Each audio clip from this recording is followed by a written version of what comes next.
Kubekelwe bucala imali ebalelwa ku-500 million rand kwimali ebalelwa ku-1.2 billion rand eyingxowa mali ezakunceda icandelo lezolimo. Umphathiswa wezolimo uNkosikazi Thoko Didiza uthi bafumene izicelo ezibalelwa ngapha ko-55,000 kodwa ziyi-50,000 kuphela ezinikwe ingqwalasela. Ethetha kwinkomfa noNondaba umphathiswa uthi kuza kunikezelwa ngee-Voucher kumaphondo ukuqala ngomso. Susela oko umongameli Cyril Ramaphosa wabhengeza ukumiswa ngxi kwentshukumo kweli ngenyanga kaMatshi, amashishini aliqela aye achaphazeleka kuquka necandelo lezolimo nokutya. Umphathiswa wezolimo, imihlaba kunye nophuhliso lwasemaphandleni uNkosikazi Thoko Didiza ubhengeze isixamali esisakuhlangula lamafama. 15,036 applications have been approved with a value of just over 500 million in favor of smallholder and communal farmers.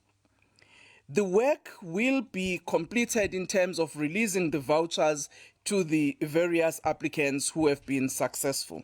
Umphathiswa wabongoze amafama nezicelo ezingamkelwanga ekubeni akhangele indlela zimbi zongenelelo lukarhulumente.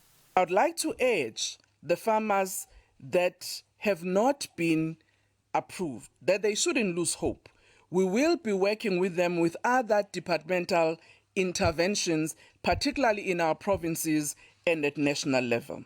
We're also going to seek partnership with other non-government bodies to look at how best we can support our subsistence farmers. Umphathiswa ukwabongoza namafama angakwazanga ukufaka izicelo zabo ngethuba ngenxa yezizathu ezahlukeneyo ekubeni angalahli ithemba.